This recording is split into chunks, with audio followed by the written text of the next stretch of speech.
வாழ்க வையகம், வாழ்க வையகம், வாழ்க வளமுடன். அருட்பேராற்றல் இரவும் பகலும் எல்லா நேரங்களிலும் எல்லா இடங்களிலும் உறுதுணையாகவும் பாதுகாப்பாகவும் வழிநடத்துவதாகவும் அமையுமாக. வாழ்க வளமுடன், வாழ்க வளமுடன். நீங்களும் உங்கள் அன்பு குடும்பமும் அருட்பேராற்றல் கருணையினால் உடல்நலம், நீலாயுள், நிறை செல்வம், உயர்வுகள், மெஞ்ஞானம் ஓங்கி வாழ்க வளமுடன், வாழ்க வளமுடன், வாழ்க வளமுடன்.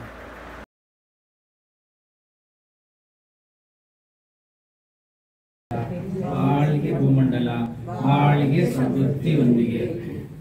நீங்களும் பிடிங்க, ரெண்டு பேரும் இடத்துல பிடிங்க, ரெண்டு பேரும். வாழ்க பூமண்டலா, வாழ்க வையகம், வாழ்க வையகம், வாழ்க வளமுடன். வாழ்க வையகம், வாழ்க வையகம், வாழ்க வளமுடன். வாழ்க வையகம், வாழ்க வையகம், வாழ்க வளமுடன். வாழ்க வையகம், வாழ்க வளமுடன். வாழ்க வையகம், வாழ்க வையகம், வாழ்க வளமுடன். வாழ்க வையகம், வாழ்க வையகம், வாழ்க வளமுடன். வாழ்க வையகம், வாழ்க வையகம், வாழ்க வளமுடன். வாழ்க வையகம், வாழ்க வையகம், வாழ்க வளமுடன். இப்போ அதே மாதிரி நம்ம இந்த தவ மையத்தை ஒரு 9 முறை வாழ்த்திடலாம். மஞ்சுநாத் நகர் தவ மையம் வாழ்க வளமுடன். மஞ்சுநாத் தவ மையம், மஞ்சுநாத் நகர் தவ மையம், மஞ்சுநாத் நகர் தவ மையம், ಮಂಜುನಾಥ ನಗರ ಧ್ಯಾನ ಕೇಂದ್ರ, ಮಂಜುನಾಥ ನಗರ ಧ್ಯಾನ ಕೇಂದ್ರ, ಮಂಜುನಾಥ ನಗರ ಧ್ಯಾನ ಕೇಂದ್ರ, ಮಂಜುನಾಥ ನಗರ ಧ್ಯಾನ ಕೇಂದ್ರ, ಮಂಜುನಾಥ ನಗರ ಧ್ಯಾನ ಕೇಂದ್ರ, ವೇದಾದ್ರಿ ಸ್ಕೈ ಮೆಡಿಟೇಷನ್ ಧ್ಯಾನ ಕೇಂದ್ರ, ವೇದಾದ್ರಿ ಸ್ಕೈ ಮೆಡಿಟೇಷನ್ ಧ್ಯಾನ ಕೇಂದ್ರ, ವೇದಾದ್ರಿ ಸ್ಕೈ ಮೆಡಿಟೇಷನ್ ಧ್ಯಾನ ಕೇಂದ್ರ, ಬಾಳ್ಗೆ ಸಮೃದ್ಧಿಯೊಂದಿಗೆ. ಈಗ ಶ್ವಾಸನ சித்தர்களை அன்னைக்கு இந்த உரையை தொடங்குகிறது. நினைச்சு பார்க்கல, அவ்வளவு ஆச்சரியம். கிளி பார்த்துக்கிறேன் அடிக்கடி, என்னடா கனவுல தான் இருக்கணுமா நீ மனவுல தான் இருக்கணுமா. காரணம் என்னன்னு கேட்டீங்கன்னா, இந்த திறப்புழா, இந்த தவமயத்தினுடைய திறப்புழா நடப்பதற்கு, இன்னைக்கு நடப்பதற்கு முக்கியமான காரணம் நம்மளுடைய ஐயா தன்பதி ஐயா ஆலியாவில் 2 இயக்குனர் பதவி கொடுத்துருக்காங்க. எவ்வளோ பெரிய கௌரவம். R&D அண்ட் விஷன் ஐயா ரைட்டா கரெக்டாக கொடுத்து கௌரவிச்சிருக்காங்க. அவர் நம்ம கௌரவத்தை தொடங்குறாருன்னா எவ்வளவு விசேஷமான கைகள் இல்லையா, கால்படுவதே பெரிய காரியம் இல்லையா. அவர் வந்தார். அடுத்தது நம்ம ஒரு முருகன் ஐயா, அவர் ஒன்றாவது smart director, joint director, incident director. ஏன்னா இன்னைக்கு எம்ஆர்சி அவர் ரொம்ப பிஸியானவர். எம்ஆர்சியில் பார்த்தீங்கன்னா காலையில் 6 மணிலேருந்து சாயந்தரத்துலேருந்து அவர் பார்க்க முடியாது, பேசக்கூட முடியாது, அவ்வளோ பிஸியானவர். அது இறைநிலையே கொடுத்துருக்கு பாருங்க. அவரே எனக்கு மெசேஜ் கொடுக்குறாரு, நான் இங்கே தான் எனக்கு கண்டிப்பாக போகிறேன். எவ்வளோ சந்தோஷம். அது அப்புறம் நாகராஜ் ஐயா, பெரியவங்களுக்கு எல்லாருக்கும் தெரியும். அவரும் ஒரு முக்கியமான செக்ரட்டரி, கர்நாடகா கோஆர்டினேட்டர் சரியா. அவர் தான் எனக்கு எல்லாமே. இங்கே முதல்ல நான் பெங்களூரில் பேசிகிட்டு இருக்கேன் ஸ்ரீராமபுரம் ட்ரஸ்ட்டில். என் பேச்சை கேட்டுட்டு உடனே ஒரு இங்கே கூட்டிகிட்டு போயிட்டார் பசுவன் நகருக்கு. அப்போ அந்த இவர் தங்கராஜ் ஐயா இருக்காரு. அவர் என் பேச்சை கேட்டுட்டு 2-3 மண்டலங்கள் எனக்கு பேசினாரு. இந்த மாதிரி ஸ்டெப் பை ஸ்டெப்பாக வந்துக்கிட்டு இருந்தது. இதை விட முக்கியமான காரணம் என்னன்னு கேட்டிங்கன்னா, நான் கர்நாடகாவில் பேசணும், பெங்களூரில் எங்கேயாவது பேசணும்னு சொல்லிட்டு நான் பட்ட பாடு இருக்கு பார்த்தீங்களா. நீங்களாம் நினச்சிங்கன்னா ரொம்ப 1 மணி நேரம் வெளியே ஆடலரங்கத்தில் இருக்கு இல்லையா, ஆடலரங்கத்தில் பேசிகிட்டு இருக்காங்க. அதில் எம்ஆர்சி போயிருக்கும்போது ஐயாவும் இருந்தார். திடீர்னு பார்த்தா எங்களுக்கு கர்நாடகா, ஏன்னா மக வீட்டில் நான் தங்குவேன் 10 நாள் 15 நாள் தங்கும்போது எதுக்கு ரெஜிஸ்டர் பண்ணி எல்லாரும் எங்களுக்கு கொடுக்குமே அப்படிங்கிறத தான் நினச்சேன். அப்போ முதல்ல கர்நாடகாவில் நம்ம பெங்களூரில் கால் வைக்கணும்னா எவ்வளோ கஷ்டம் தெரியாமல் எங்கே போவீங்க? ஐயா எனக்கு நல்லா பேச தெரியும், எனக்கு கொடுங்கன்னு கேட்கவும் முடியும். ஐயா தான் சொன்னார், இவருடைய அந்த உரை என் காதில் வந்து விழுந்துச்சு. என்னன்னு கேட்டிங்கன்னா, தமிழ் எம்ஆர்சி அதில் பெங்களூருக்கு வந்திருக்காங்க. பெங்களூர் அவங்க சர்டிஃபிகேட் கொடுக்கும்போது பேர் சொல்லிட்டு வர்றாரு. அப்போ தான் பிடிச்சார், சரி ரைட்டு அப்படின்னு சொல்லிட்டு முதல்ல அல்லாங்குடி அம்மான்னு சொல்லிட்டு ஸ்ரீராமன் விவேகானந்தன் ஐயா நான் எல்லாருக்கும் தெரியும் நினைக்கிறேன். அவங்க அருள்மொழி மேடம் அவங்கள பார்க்குறதுக்கு நான் 1 மணி நேரம் அதில் வெளியே நின்றுட்டு எப்போ வருவாங்க. அவங்க மூலியமாக வந்து இங்கே ஒரு தவமையை சின்ன தவமையை நான் காசெட்டில் வச்சுருந்தாங்க. அப்போ நான் நடராஜையாக தான் 2 வருஷம் கொடுத்து எனக்கு வச்சாரு. அதில் பேசி கொஞ்சமாக வந்து ஸ்ரீராமுக்கும் விஜயநகர், அசோக் நகர், அன்னச்சந்திரபாளையம் எல்லா இடத்துலையும் பேசி ராமச்சந்திரா நம்ம ஸ்ரீராமபுரம் ட்ரஸ்டில் பேசி முடிஞ்சவொன்னே மற்ற ஐயாவை சொன்னோம்னா முதல்ல கர்நாடகாவில் இதெல்லாம் இடைநிலை அடுத்து இதெல்லாம் அவங்களெல்லாம் பார்க்கும்போது நிறைய பேர் வந்து ஆந்திராவில் இருக்கிற சிறப்பில்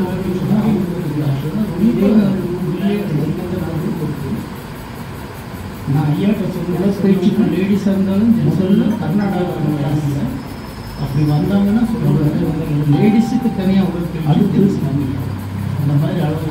அடுத்தது நிறைய பேர் வந்து ஆந்திராவில் பெண்கள் எல்லாரும் சொல்லி நல்ல முறையில் ஆன்மீகத்தார்கள் அவருடைய வேதாத்திரிய கருத்துக்களுக்கு ரொம்ப லேடிஸாக இருந்தாலும் ஜென்ஸாக இருந்தாலும் தனியாக பண்ணுவாங்க. இந்த மாதிரி இருக்காங்க வந்தாங்கன்னா சொல்லுங்க லேடிஸுக்கு தனியாக கலக்கணும்னு சொல்லிட்டு தான் நான் இந்த மாதிரி அளவு நான் வந்து ஆலியாரிலே எல்லாருக்கும் ஆஸ்திரேலியாவில் பேசியிருக்காங்க, ஆன்மீகத்தால் மலேசியாவில் வேதாத்திரிய கண்டினியூஸாக பேசுகிறேன். இன்னுமே பேசுகிறேன். 2001 கொரோனா பீரியடில் பேச ஆரம்பிச்சோட அவங்க பர்சன்டேஜ் மலேசியாவில் நான் வந்து ஆலியாரிலேருந்து ஆஸ்திரேலியாவில் பேசி ரொம்ப ஓவராக போகிறாரு. மலேசியாவில் பேசிக்கிட்டே இருந்தாங்க.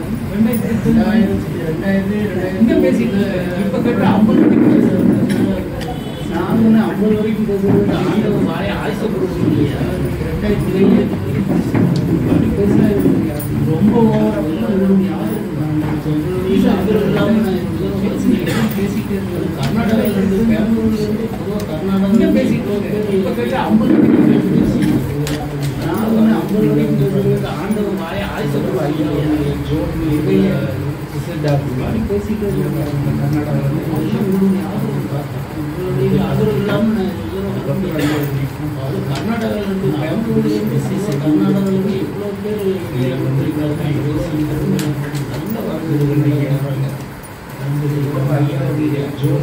சொன்ன உடனே மன்றம் கவர்மெண்ட் ஓப்பன் பண்ணணும்னு சொன்னோன்னா ஆக்ஷன் எடுக்கணும். எப்போ வரைக்கும் என்ன வரைக்கும் செஞ்சு கொடுத்துட்டாங்க. நல்லா பயன்படுத்திக்கலாம், நல்லா பயன்படுத்திக்கலாம். மகிழ்ச்சி ஒரே வார்த்தை சொல்லுவாங்க. நான் இவ்வளோ தூரம் உங்களுக்கு எல்லாத்துக்கும் சொன்ன உடனே எனக்கு நீங்கள் பணமாகவோ பொருளாகவோ பொருளாகவோ எதுவுமே ஓப்பன் பண்ணணும்னு சொன்னோன்னா ஆக்ஷன் எடுக்கணும். முடியாதவங்களுக்கு ஆக்ஷன் எடுக்கணும். எப்போ வரைக்கும் என்ன சொல்லி கொடுக்க உடற்காட்சி அதனால நல்லா பயன்படுத்திக்கலாம், நல்லா பயன்படுத்திக்கலாம். மகிழ்ச்சி ஒரே வார்த்தை நான் எவ்வளோ தூரம் உங்களுக்கு எல்லாத்துக்கும் சொல்லி கொடுத்துருக்கேன். எனக்கு நீங்கள் பணமாகவோ பொருளாகவோ பொருட்காணிக்க எதுவுமே எனக்கு கொடுக்கணும். முடியாதவங்களும் சொல்லி கொடுக்க அவர் சொல்கிறது அது தனிமனித சமுதாயம் அதுவே தனிமனித சமுதாயமும் பெண்கள் மூலம் முதல்ல வரணுங்கிறதுனால நம்ம மாதிரி நல்லா பயன்படுத்த ஐயா பேசுவார். அதன் மூலியமாக தனிமனித சமுதாயத்தில் வார்த்தை நல்லா பயன்படுத்த தனிமனித சமுதாயம் பெண்கள் மூலம் முதல்ல வரணுங்கிறதுனால நம்ம நல்லா பயன்படுத்த தமிழில் நான் சொல்லிட்டேன் ஐயாட்ட நல்லா தமிழில் இருக்கணும்னு நான் பேசுவார். நான் வந்துடுறேன். எல்லாத்தையும் மைசூர் எக்ஸ்பிரஸ் நைட்டு சாயந்தரம் 6 மணிக்கு பெங்களூரில் கிட்டத்தட்ட எனக்கு வந்து 4 மணி 5 மணிக்கு வந்துடுவாங்க. நல்லா பயன்படுத்தி எத்தனை நாள் வேணாலும் கிளாஸ் சொல்லிட்டு ஐயாட்ட கவனம் கூட உங்களுக்கு லைவ்ல கொடுக்குறாங்க, எல்லாமே தர்றேன். அதே மாதிரி கர்நாடகாவில் மைசூர் நைட்டு சாயந்தரம் 6 மணிக்கு பெங்களூரில் கிட்டத்தட்ட வந்து நிறைய பேர் வீட்டில் எத்தனை நாள் வேணாலும் கிளாஸ்லாம் எல்லாம் மாஸ்டர் கவனம் கூட லைவ்ல கொடுக்குறேன்றதுனால எல்லாமே தர்றேன்னு சொல்லி பயன்படுத்திக்கங்க. அதே மாதிரி கர்நாடகாவில் நடக்கும்போது ஐயா அதை இன்னொரு தடவை கூட கேள்வி பார்த்துருக்காங்க. பெரும்பாலும் வந்து நிறைய பேர் வந்து ஏன்னா எல்லாம் இவங்கெல்லாம் மாஸ்டர் இன் ஆல் சப்ஜெக்ட்ஸ் எல்லாருமே இல்லையா, அதனால் பயன்படுத்திங்கன்னு சொல்லிட்டு வந்ததுக்கு மனசு ரொம்ப சந்தோஷமாக இருக்குது. நான் தான் இன்னொரு தடவை கூட கேள்வி பார்த்துக்கலான்னு தோணுது. வாழ்த்துக்கள். வாழ்க என்ன சொல்லணும் அப்படின்னா, வேதாத்திரி மகரிஷி வேதாத்திரி குடும்பம்னு சொல்லுவாங்க. நம்ம எங்கேயோ எந்தெந்த இடத்துலையோ பெங்களூரில் இருக்கிறோம், எல்லாத்தையும் ஒன்று சேர்த்துட்டாங்க வேதாத்திரி மகரிஷி. அது ஒரு பெரிய சிறப்பு. அதுக்கு முக்கியமாக இருந்தது சொன்னாங்க அவங்களுடைய தந்தை அப்படின்னு சொல்லிட்டு. பெரிய மகிழ்ச்சி. மகரிஷியுடைய எண்ணங்கள் உங்கள் மூலமாக நிறைவேறட்டும். மகரிஷி கையாலேயே நான் சர்டிஃபிகேட் வாங்கியிருக்கிறேன், அவர்கிட்ட இன்ட்ராக்ட் பண்ணியிருக்கேன். நான் அப்போது 7th ஸ்டாண்டர்ட்லேயே அப்பா நான் நாகத்தாய் கிளாஸ் எல்லாம் முடித்து 9th ஸ்டாண்டர்டில் வந்து பிரம்மஞானம் முடித்தேன். நான் எனக்கு ரொம்ப ஹாப்பியாக இருக்குது. அப்பா இவ்வளோ தூரம் வந்து இது பண்ணி, ஆக்சுவலாக அப்பா இனிஷியலாகவே சொன்னாங்க இந்த மாதிரி மன்றம் ஸ்டார்ட் பண்ணோம்டா, அவன் மூலியமாக நீ வா இது பண்ண, நீ பண்ணியிருக்க, நீ பிரம்மஞானம் முடிச்சிருக்கேன்னு சொல்லி. ஸோ நான் வந்து இதே ஸ்கூல் பிஸியில் வந்துட்டு நான் இது பண்ணிக்கல. பட் அதுக்கப்புறம் வந்து நான் இப்போ செட்டில் டவுன் ஆனதுக்கப்புறம் இல்லை டாடி நீங்கள் இது பண்ணுங்க அப்படின்னு சொல்லி. ஆனால் அப்பா வந்து இவ்வளோ தூரம் பெங்களூரில் வந்து நல்லா என்ன பண்ணுறது, I'm very happy and proud of him. As a daughter also I'm very proud, and once again it's immense pleasure to welcome you all. Thank you so much. யாருக்கிட்ட நினைக்கணும், குருவை நினச்சிக்கிட்டேன். நீங்கள் கொடுங்கன்னு சொன்னாங்க. அவங்க கண்ணை மூடிக்கிட்டு எனக்கு என்னென்ன பாரம் இருக்குதோ எல்லாத்தையும் கொடுங்கன்னு சொன்னாங்க. உடனே அதெல்லாம் வாங்கிட்டோமா, இந்த நொடியிலே நீ ஃப்ரீ ஆகிடணும். நீ கஷ்டத்தமில்லை என்கிட்ட கொடுத்துட்டீங்க இல்லையா, அப்போ நீங்கள் எப்படி இருக்கணும், ஃப்ரீ ஆகிடணும், சந்தோஷத்தோடு இருக்கணும் அப்படின்னு சொன்னேன். சார் அடுத்த நாள் பார்த்தீங்கன்னா, சார் ஒன்றும் இல்லை சார், நான் ஃப்ரீயாக இருக்குது சார், நல்லா இருக்கு, அப்போ குருவுக்கு நன்றி சொல்லுங்கள். அப்புறம் மறுபடியும் எனக்கு சந்தேகத்தில் கேட்டாங்க, சார் உங்களுக்கு எதுவும் கஷ்டம் இல்லையா, பாரம் இல்லையான்னு. இல்லைங்கம்மா நான் இல்லை, மறுபடியும் சொல்கிறேன் நான் இல்லை, வாங்கலை, அது குருவுக்கு கொடுத்துட்டீங்க அப்படின்னு சொன்னாங்க. உண்மையிலேயே அவங்களுக்கு சந்தோஷம். இப்போ கூட இடையில நான் அவங்க வீட்டில் போய் பேசிட்டு வந்தேன், அப்பயும் அதை தான் சொல்கிறேன், சார் எங்கேயாவது அனுபவம் ஒரு சொல்லணும்னா சொல்லுங்கள், நான் வந்து முதல்ல சொல்கிறேன். ஏன்னா நீங்களே சொன்னீங்கன்னா யாரும் நம்ப மாட்டாங்க, நான் சொன்னால் தான் நம்புவாங்க அப்படின்னு சொல்லி அவங்க சொன்னாங்க. அந்த மாதிரி இந்த இடத்துல உண்மையிலே இன்னைக்கு அவங்க 2 காலையும் ஆப்ரேஷன் பண்ணியிருக்கிறாங்க. முட்டி ஏகப்பட்ட 100 kg மேலே வெயிட் எல்லாம் இருந்தாங்க.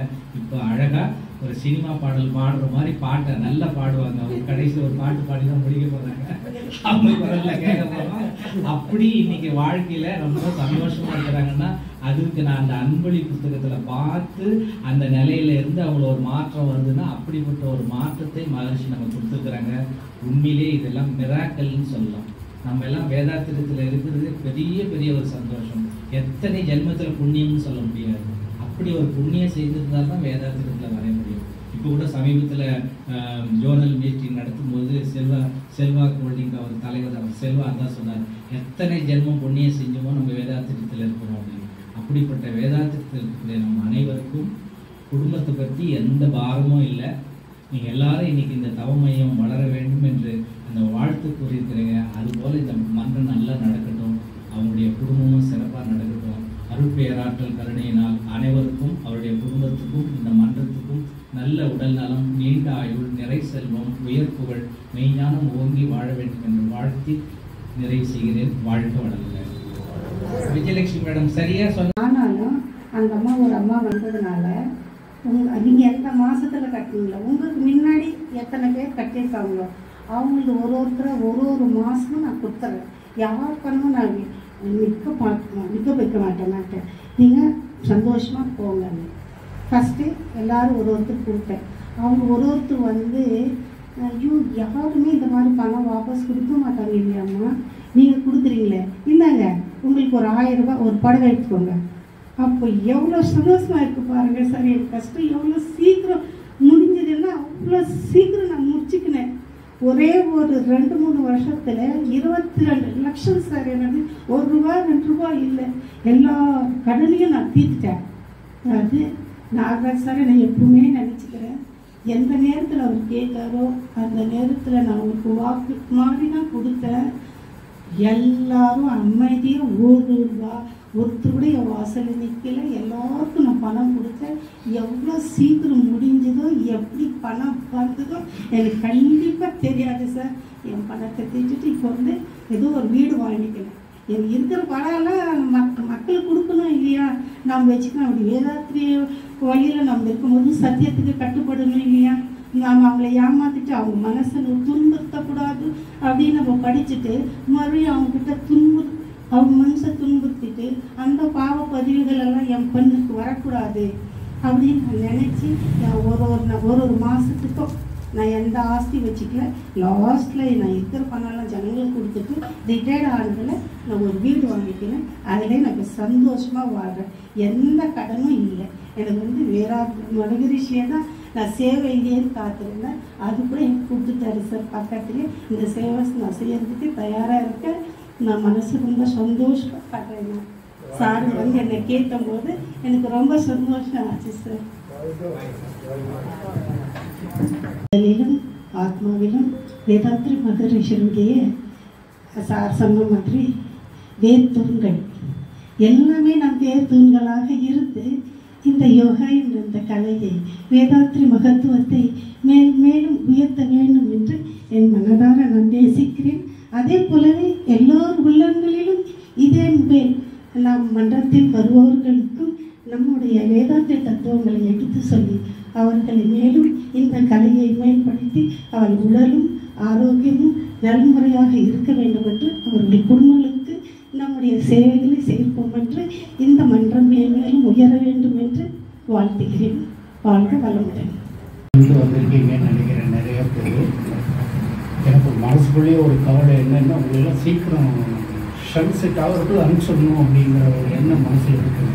இல்லைன்னு இல்லை, அது முருகன் ஐயா சொன்னபோது மகிழ்ச்சி என்ன நினைக்கிறாரோ அது அவருக்கு தெரியும் மாதிரி மக்கள் நினைக்கிறது நம்மளுக்கு தெரியுது. இருந்தாலும் இந்த நல்ல நேரத்தில் அருமையான ஒரு சந்தர்ப்பத்தில் நம்ம பேராசிரியர் கணபதி டாக்டர் அவர்கள் 2 பட்டங்களை பெற்றிருக்கிறார். நல்ல மனசில் வச்சுருங்க. டைரக்டர், இயக்குனர் for R&D, research and development. அது போகிற விஷன் இன்னைக்கு ஜெயின் யூனிவர்சிட்டி இவர் கையில் தான் இருக்குன்னு நினைக்கிறேன்.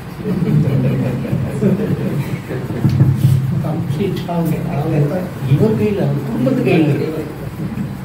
புரிஞ்சுங்களா? அதனால நீங்கள்லாம் வந்து முதல்ல ஆரம்பத்தில் ஒன்று நடந்தது தெரியுமா சார்? பேராசிரியர் முருகன் ஐயா இல்லைன்னா நான் எம்எஸ்சியே முடிச்சிருக்க முடியாது. என்ன தெரியுமா காரணம்? நாங்கள் டிகே ஐயான்னு ஒருத்தர் தெரியும் இல்லைன்னு நினைக்கிறேன். நாவல்களில் டிகே சுப்பிரமணியன் ஐயா, அவர் சித்தர் நிலைக்கு வந்துட்டு இருக்காரு.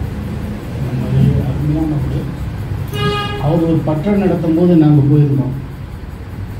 அந்த பற்றைன்னா மாதத்துக்கு ஒரு தடவை, அது வருஷத்துக்கு 4-5 பற்றை ஒரு பெரிய ஒரு லிங்கு மாதிரி பண்ணிட்டு இருந்தார்.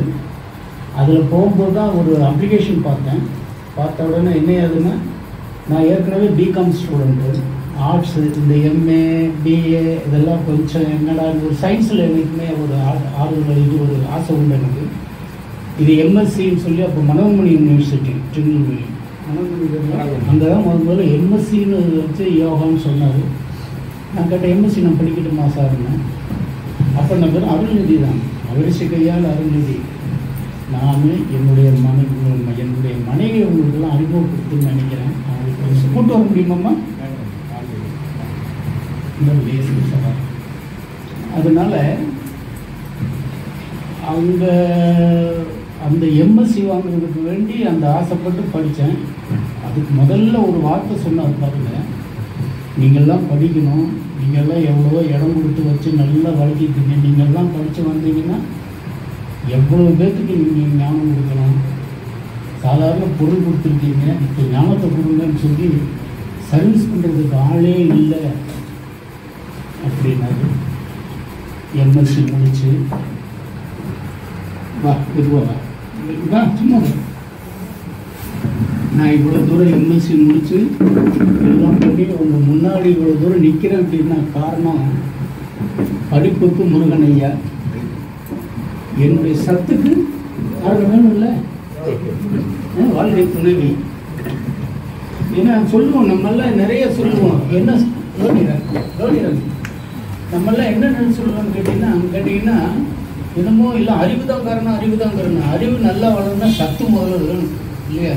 சத்துக்கு முதல் காரணம் எனது வாழ்க்கை துணைவியார்.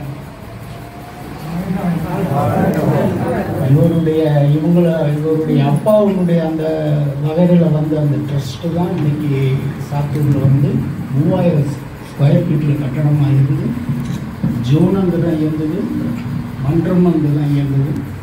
அதுக்கெல்லாம் இவங்களுடைய இது என்ன ஒரு பெரிய காரியம்னா நீங்கள்லாம் கேட்டுக்கணும். நான் அருள்நிதியும் முடிக்கலை, மனவளை கல்மன்றத்துக்கும் போகலை.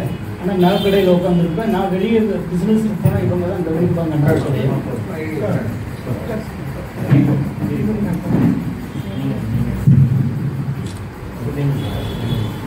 இவங்க தான் நக்கடையை பார்த்துக்குருவாங்க. அப்போல்லாம் 2 ஒரு பொண்ணு பையன்.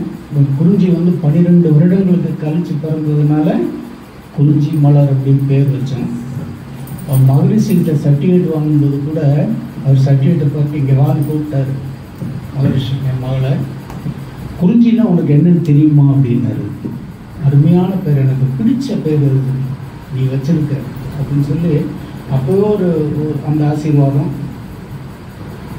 அதோட முக்கியமான ஆசீர்வாதம் நாங்கள் பெற்றோம். மேலே போயிட்டோம், உள்ளே விட மாட்டாங்க தெரியுமா யாரையும்.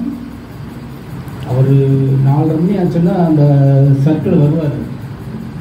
நம்ம அந்த உள்ள ஓங்கார மண்டலத்துக்கு உள்ள அப்படியே நடந்துட்டு வருவார். அப்போ வெளியே நின்று பார்த்தோன்னா அவருடைய போயிடுவார். மேலே சாமணி யாரும் விட மாட்டார். நாங்கள் இடம் கொடுத்ததுனால அவர்கிட்ட வாஸ்து பண்ணுறதுக்கு டேட் கேட்க போகிறோம். எப்போவுமே மகரிஷி என்ன பண்ணுவார்னு கேட்டிங்கன்னா, யாராவது புதுசாக மன்றம் ஆரம்பிக்கு கட்டடம் கட்டுறதா இருந்துச்சுன்னா 1 லட்ச ரூபா அவர்கிட்ட பாக்கெட்டில் வந்து கையில் கொடுப்பாரு. 1 லட்ச ரூபா கொடுப்பாரு. அவர் இன்வெஸ்ட்மெண்ட் பண்ணுவார். அந்த காசு எதுன்னு கேட்டிங்கன்னா, நம்மளாம் காயகல்பம் பண்ணுறோம்ல, இந்த காயகல்பத்தில் நம்ம கொடுக்குற அந்த காசில் 1 ரூபா அவருக்கு போகும். குருகாணிக்கு 1 ரூபா போகும். அதை சேர்த்து வச்சு எந்த ஊர்லேயாவது மன்றம் நடந்துச்சுன்னா 1 லட்ச ரூபா கொடுப்பாரு. அப்போ 1 லட்ச ரூபா 2000 எப்படின்னு பார்த்துக்கணும். 2000 முன்னாடியே 2000 நினைக்கிறேன். நாங்கள் போகும்போது மகரிஷி மேடையில் உட்காந்துருப்பாரு. ஷார்ட்ஸு தான் போட்டிருப்பாரு, ஒயிட் ஷர்ட்ஸ் தான் போட்டு ஒரு ஷோபாக இருக்கும். இந்த இன்னைக்கு எல்லாம் போகிறீங்களா, மேலே போயிருக்கீங்களா ஓங்கார மண்டபத்தில் தின்ன மாதிரி இருக்கும். அதில் தான் உட்காந்து காலை நீட்டி இது பண்ணியிருப்பாரு. நாங்கள் 2 பேரும் போனோம். சொன்னாங்க இவங்க தான் இடம் கொடுக்குறாங்கன்னு சொல்லிட்டு. அப்போ நான் மட்டும்தான் அருள்நிதி, அவருக்கு தெரியாது. அவர்கிட்ட தான் சர்டிஃபிகேட் வாங்கியிருக்கேன். எத்தனையோ ஆரம்பத்தில் நான் ஒரு தாப்போம். என் மிஸ்ஸஸ் வந்து வெறும் பிரம்மஞானம் மட்டும்தான். நான் என் மிஸ்ஸஸ் கிட்ட சொல்லிட்டேன், நீ என்னதான் இருந்தாலும் அவர் காலை நீ தொற்று அப்படின்ட்டேன். தொற்று சத்தம் போட்ட எனக்கு தெரியும் அவர் சத்தம் போடுவாருன்னு. காரணம் என்னன்னு கேட்டிங்கன்னா, நான் சர்டிஃபிகேட் வாங்க போகிறேன் 20 வருஷத்துக்கு முன்னாடி. அங்கெல்லாம் எப்போவுமே மகரிஷிகளில் சர்டிஃபிகேட் வாங்குறதுன்னா பெரிய திருவிழா மாதிரி இருக்கும். விடுத்த தீபாவளி பெண்கள் கூட்டம் தான் எப்பவும் அதிகமாக இருக்கும். நம்ம 600 பேர் வந்து அவங்க 800-900 பேர் இருப்பாங்க. அவங்களுக்கெல்லாம் சர்டிஃபிகேட் கொடுத்துட்டு தான் நம்மளுக்கு கொடுப்பாங்க காலியாக. அப்படி கொடுக்கும்போது ஒரு அம்மா என்ன பண்ணாங்கன்னு கேட்டிங்கன்னா, நல்ல ட்ராப் சைலன்ஸு. ஒரு அம்மா சர்டிஃபிகேட் வாங்கும்போது நாங்கள் ஒரு மகரிஷி வந்து கோபமும் படலை. என்ன சொன்னேன்னா ஒரே வார்த்தை, என்னுடைய தாத்பரியத்தை நீ என்ன புரிஞ்சுக்கலாமா, நான் என்ன சொல்லி கொடுத்தேன்னு உனக்கு தெரியல, இன்னொரு தடவை படிச்சுட்டு வா, உனக்கு நான் சர்டிஃபிகேட் தர்றேன்னு. அதை நான் காதல் கேட்டேன். அப்போ இந்த அம்மா என்ன கேட்டுச்சு, அவர் ஏன் இந்த வார்த்தை சொன்னாருன்னு எனக்கு ரொம்ப மனசுக்குள்ள. இன்னைக்கு மறுநாள் தீபாவளிங்க, கூட்டம் பார்த்தீங்கன்னா சரியான கூட்டம். நான் என் கூட வந்திருக்கிறவர்கிட்ட சொன்னேன், இந்த மாதிரி அந்த அம்மாவை நல்லா பார்த்துக்கோ, பெரிய அவரை ரிட்டையர்ட் தாசில்தார் பார்த்துக்கலையா, அந்த அம்மாட்ட இப்போ வந்த உடனே நம்ம அந்த அம்மாட்ட கேட்கணும், நீங்கள் என்ன சொன்னீங்க, மகரிஷி எதுக்கு அது சொன்னார் அப்படின்னு. சரி நான் பார்த்துக்கிறேன் அப்படின்னு நல்லா தலையாட்டிட்டு, ஏன்னா அவங்க 800 பேர் இருக்காங்க, நாங்கள் 600 பேர் தான் இருக்கோம். அவங்கெல்லாம் முடிச்சு இவங்கெல்லாம் வந்து எல்லாம் பண்ணோன்னா புரிஞ்சிருச்சு. அந்த கேட்டில் வந்து நிற்கிறோம், கூட்டம் செம கூட்டம், பஸ்ஸே நிற்கலை. தீபாவளி நேரம் தொங்கிட்டு வர்றாங்க, லேடிஸ் எப்படி ஏறுவாங்க சொல்லுங்கள். நான் எங்கள் ரிட்டையர்ட் தாசில்தார் நான் நெல்லையப்பன் சார்னு சொல்லிட்டு அவர்கிட்ட கேட்குறேன், என்ன அந்த ஆள் யாரு பாருங்க அப்படின்னு சொன்னேன். என்ன சார், நான் பார்த்தது வந்து பச்சை புடவை மஞ்சள் ஜாக்கெட்டை பார்த்தேன், இங்கே வந்து பார்த்தா எல்லாம் அதுதான் போட்டிருக்காங்க, நான் என்ன சார் பண்ணுறேன். எனக்குன்னா சரியான கோபம் இருக்குது. என்ன இப்படி பண்ணிட்டீங்க சார் அப்படின்னு. நான் என்ன சார், அதுக்குன்னு நீங்கள் சொல்கிற மாதிரி நான் பொம்பளை பார்த்துக்கிட்டே இருக்க முடியுமா, ஏதோ ஒரு ஞாபகம் வச்சுருக்கோம் அப்படி இப்படின்னு சொல்லிட்டு சரின்னு விட்டுட்டேன். கடைசியில் என்ன பண்ணோம், பெண்கள்னால ஏற முடியல. நம்மளுக்கு எப்போவுமே ஒரு தொண்டுல உண்டு, சில பேர் பண்ணாங்கன்னா செய்யணும். அதுக்குன்னு பார்த்து ஒரு வேன் இருந்துச்சு, அந்த வேனை நான் பேசினேன், இவ்வளோ ரூபா கேட்டேன். ஜென்ஸு வந்தாங்க, நீங்களாம் வேண்டாம், நாங்கள் கொடுத்துட்றோம். ஜென்ஸுக்கு பண்ணுறத விட லேடிஸ் எல்லாம் கூட்டு போவோம். தீபாவளி முடிஞ்சால் தீபாவளி எங்கள் கடையில் ஜுவல்லரி ஷாப்பில் அன்னைக்கு நகை கொலுசு எல்லாமே வந்து கூலி சேதம் இல்லைன்னு போட்டு அங்கே மேலே போகணும். எப்படி இருக்குன்னு பாருங்க. கடைசியில் பார்த்த உடனே ஏன் ஆதங்கத்தை அந்த அட்டை சொல்லிட்டு வர்றேன். முன்னாடி உட்காந்துட்டேன், லேடிஸ்கிட்டலாம் சொன்னேன், அந்த அம்மாட்டெல்லாம் சொன்னேன், நீங்களாம் வாங்கம்மா நான் கொடுக்குறேன், யார் எவ்வளோ கொடுக்க முடியுமோ மட்டும் கொடுங்க, இல்லைன்னா வேண்டாம் அப்படின்னு சொல்லிட்டேன். எல்லாம் புதுதான் ஏறிட்டாங்க, எல்லாத்தையும் செட்டில் பண்ணி உட்கார வச்சுட்டு நாங்கள் 2 பேரும் தனியாக பேசிகிட்டு இருக்கோம். நானும் அவரும், என்ன சார் இப்படி விட்டுட்டீங்களே அந்த பொம்பளையை பார்க்காம பொம்பளை ஒரு அடையாளம் கூட உங்களால் கண்டுபிடிக்க முடியல அப்படின்னு. நீங்கள் பேசாமல் இருக்கு சார், எனக்கு அசிங்கமாக இருக்குங்கிறாரு அவர். இப்படி பேசிகிட்டு இருக்கும்போது பின்னாடி பாருங்க ஒரு அம்மா, நான் தான் சார் அதுன்னு கை கொடுக்கணும் உங்களுக்கு நிகழ்வு பாருங்க. என்னன்னா அடிமனசுல போட்டிருக்காங்க, அந்த அம்மா என்ன கேட்டுச்சுன்னு எனக்கு தெரிஞ்சாகணும்னு. அடிமனை எப்பொருளை எச்சையில எக்குணத்தை எவ்வுயிரை இல்லையா மனசுல வந்தோம்னா அந்த அம்மா கையை தூக்குச்சு, பெரிய கும்பிடு போட்டு நீ அங்கே கூட பின்னாடி இருக்காதம்மா, நீ முன்னாடி வந்து சொல்லி ஏன் சீட்டை உட்கார வச்சு என்னம்மா கேட்டேன்னு. ஒன்றும் இல்லை சார் கேட்கல, ஒன்றும் கேட்கலன்னு அதை ஏன் அப்படி சொல்கிறேன் அப்படின்னு. காலை தொட்டுட்டு நல்லா வாழ்த்தி கொடுங்கன்னு தான் சார் சொன்னேன். இதுக்கு கோபம் வந்துருச்சு சார். எப்படிப்பட்ட மகன் நம்ம பெற்றுக்கொள்பார் இல்லையா. இந்த இது நடந்துருச்சு. நாங்கள் மகரிஷியை பக்கம் மேலே போகிறோம், காலை தொட்டா இப்படி கோவிப்பாரு. நான் என் மிஸ்ஸஸ்கிட்ட சொல்லிட்டேன், நீங்கள் எப்படி இருந்தாலும் காலை தொட்டு. அவர் நல்ல நீட்டி வச்சுட்டு இருக்காரு, செக்ரட்டரி இருக்காரு, பொறுப்பாசிரியர், அவங்கெல்லாம் போய் வாஸ்து பண்ணுறதுக்கு டேட்டு கேட்கணும் அவர்கிட்ட, இந்த செல்ல பண்ணியிருக்கோம் அப்படின்னு சொல்லிட்டு அதுக்கப்புறம் தான் செக் கொடுப்பாரு. என்ன பண்ணிட்டேன் எப்படிங்க தொட அப்படின்னா.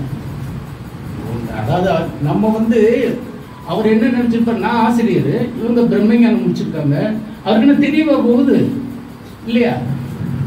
அவர் எங்களுடைய அந்த செக்ரட்டரி, மன்ற செக்ரட்டரி என்ன பண்ணாரு, இவங்க தான் இடம் கொடுக்குறாங்க, இவங்க தான் இது பண்ணுறாங்க வைக்கிறாங்க அப்படியா அப்படின்றார். அவர் நினச்சிக்கிட்டாரு சரின்னு சொல்லிட்டு. என்ன பண்ணால் டக்குன்னு காலிட்டு இருந்து இப்போ தொட்டு பெருவரில் தொட்டியா எங்கே தொட்டார், பெருவரில் தொட்ட உடனே காலை இழுக்க கூட இல்லைம்மா. என்றைக்குமே பாருங்க மகான்கிட்ட வந்து பெருவரில் தொடக்கூடாது, அது ஒரு ரகசியம் இருக்குது தெரியுமா உங்களுக்கு. அதெல்லாம் இப்போ சொன்னால் நேரம் ஆகிடும், புரியுதா. அந்த ரகசியத்தை ஃபோனில் கேட்டு சொல்கிறேன். அதனால் அவர் சங்கடங்கள்லாம் ஒன்றுமே சொல்ல, சிரிச்சுக்கிட்டு அப்படியே காலை இழுத்துட்டார். சரி இவளுக்கே காலை எடுத்து சிரிச்சு பேசாமல் இருக்காரு அப்படின்ட்டு நம்ம தொடுவோம்னு சொல்லிட்டு நான் தொட்டேன்.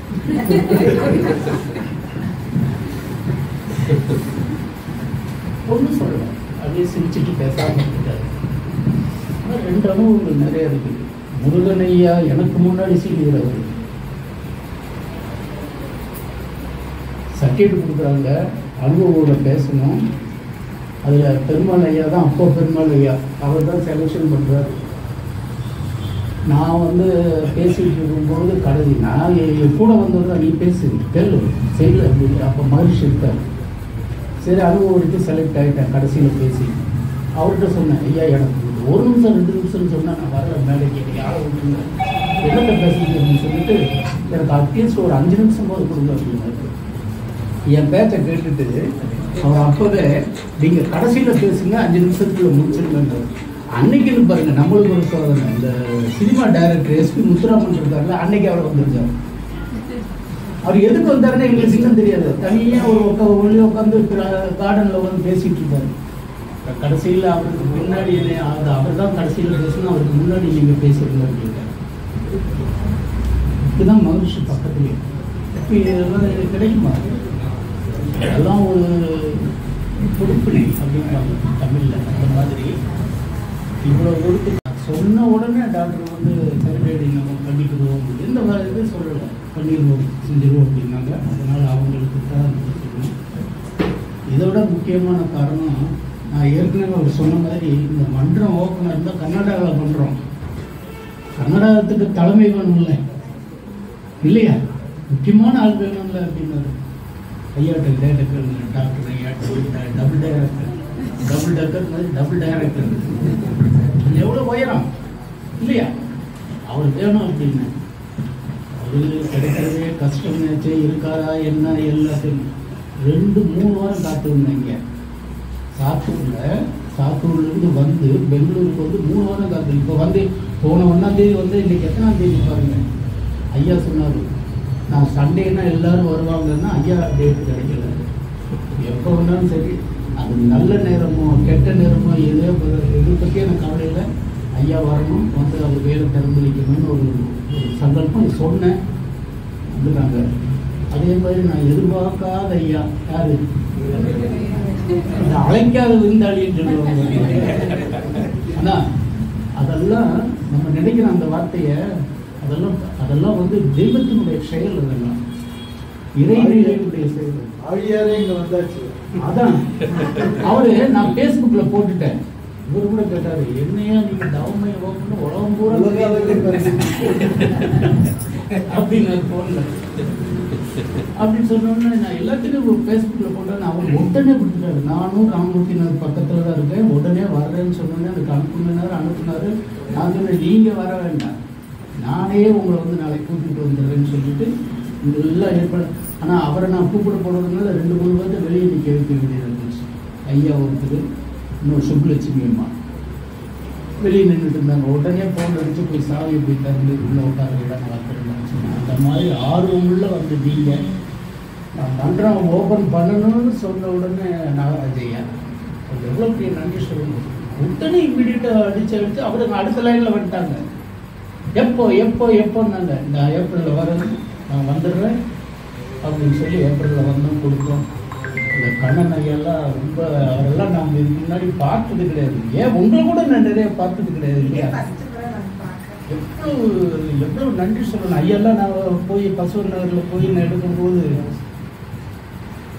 விட மாட்டாங்க. இவ்வளோ கூட்டம், இவ்வளவு நல்ல இது. அது நாங்கள் வந்து அன்னச்சந்திர காலத்தில் பண்ணும்போது 60-70 பேர் இல்லையா ஒவ்வொரு தடவையும். அதுமாதிரி விஜயநகரத்தில் போடும்போது 40-45-50 லேடிஸ் மட்டும். அதான் அந்த அவங்க லதா ரவிச்சந்திரன் அம்மா அவங்க டிரான்ஸ்லேட் பண்ணுவாங்க கன்னடத்தில். ரொம்ப அன்பான மக்கள். உங்களை மாதிரி உள்ளங்கள் இருந்து வந்ததுனால தான் நான் இவ்வளோ தூரத்துக்கு வரணுங்கிற எண்ணம் என் மனசில் வருது. அதுக்கு காரணம் எல்லாம் நீங்களே தவிர என்னுடைய திறமை அல்ல. அது தெரிஞ்சுக்கணும். அதனால் உங்களுக்கு தான் முதல்ல நன்றி சொல்லணும். இன்னைக்கு தான் எல்லா முகங்களையும் திவ்ய தரிசனமாக பார்க்குறேன். திவ்ய தரிசனமாக பார்க்குறேன். சத்தியமா நான் எல்லா ஜூம்லையும் அதான் சொல்லுவேன். என்ன சொல்லுவேன்னு கேட்டிங்கன்னா, நீங்கள் இன்றி நான் இல்லைன்றேன். நான் என் கையில் ப்ரெஷ் இருக்குது, பெயிண்ட் இருக்குது, எல்லாம் இருக்குது. சிவருந்தது தானே என்னுடைய திறமையை காட்ட முடியும் இல்லையா. அப்போ நான் பேசணுன்னா நீங்கள் கேட்கணும் இல்லையா. அது போன தடவை அது இறை செயல் பாருங்க. நான் தவனுக்கு என்ன எப்போ தொடங்கணும்னா அதில் ஆழியரில் 300 பேருக்கு குறையில்லாமல் வந்துருக்காங்க. ரெண்டா பாடங்கள். ஏன்னா இது பெருமையாக சொல்கிறதுக்கு என்னுடைய பெருமை அல்ல. அவங்க எவ்வளவு தூரத்துக்கு தவத்தை பற்றி தெரியணும், நம்ம மகரிஷியினுடைய அந்த கருத்துக்களை எப்படி நம்ம உள்வாங்கணும், எவ்வளோ தூரம் புரிய வைக்கிறாங்கிறத ரொம்ப எதிர்பார்க்குறாங்க. ஐயா இன்னைக்கு அந்த இதெல்லாம் கிடைக்க போய் தானே ஏதாவது கிடைக்கணும் வைக்கணும். எத்தனை பேர் மன்றம் இருக்கா இல்லையான்னு எங்கிட்டே கேட்டுருக்காங்க. எங்கே இருக்க ஃபோனில் இருக்குது, எங்கேயா இருக்குன்னு கேட்டுருக்காங்க. இன்றைக்கி அதுக்கெல்லாம் நீங்கள் வந்திருக்கீங்கன்னா அவருக்கு அதே மாதிரி நம்ம ஐயா ராஜேந்திரன் ஐயா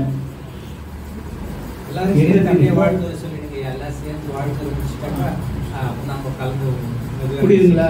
அந்த மாதிரி எல்லாத்துக்கும் உங்களுக்கு ஐயாவுக்கு எல்லாத்துக்குமே நல்ல வாழ்த்து சொல்லி, உங்களின்றி நான் இல்லை என்ற அந்த வார்த்தையை திரும்ப திரும்ப சொல்லி எல்லாத்துக்குமே நன்றி. ராஜேந்திரன் ஐயா மறக்கக்கூடாது, அதை விடவும் கூடாது. விஜயநகர் வந்தான்னா என்னை டிஃபன் வாங்கி கொடுத்துட்டு அந்த ஹோட்டல்லேருந்து கூட்டு போய் உட்கார வச்சுருவாரு பேசுகிறேன்னு. அப்படிப்பட்ட உள்ளம் அவருடைய துணைவியார் செல்வியம்மா தராஷத் அவர்கள். இந்த மாதிரி எல்லாத்துக்கும் நன்றி சொல்லி, உங்களை எல்லாம் மகரிஷி சொல்லுவார், எல்லார் உள்ளங்களிலும் தெய்வம் தான், மனிதன் கூட தெய்வம் தான். அந்த நிலையிலிருந்து அனைவரும் உங்களுள்ளில் தெய்வமாக இருக்கிறார் என்று சொல்லி, நீங்கள் இந்த வந்ததுக்கு நன்றி கூறி எங்களையும் என் குடும்பத்தையும் நீங்கள் வாழ்க்க வேண்டும் என்று சொல்லி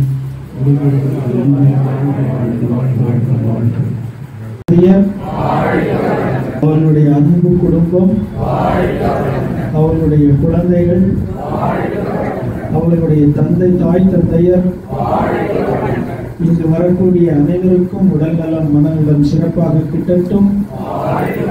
இந்த பகுதியில் உள்ள அனைத்து மக்களுக்கும் இந்த ஒரு கல்வி கிடைக்கட்டும். வாழ்க வளமுடன், வாழ்க வளமுடன். மிக்க நன்றி. வாழ்க வளமுடன். செய்த ஒரு நிகழ்ச்சியில் பங்கெடுக்கக்கூடிய அனைவருக்கும் என்னுடைய வாழ்த்துக்களை நன்றி தெரிவித்துக் கொண்டு, அனைவருக்கும் உடல் நலம், நீளாயுள், நிறை செல்வம், உயர் புகழ், ஞானம் பெற்று ஓங்கி வாழ்க வளமுடன் என்று வாழ்த்தி, குருவினுடைய தட்சணையை மட்டும் மறக்காமல் இன்றிலிருந்து நம்ம வாழ்க்கையை டெய்லி நினைச்சுக்கலாம்னு சொல்லி அனைவரையும் வாழ்த்து நிறைவு செய்து வாழ்க வளமுடன்.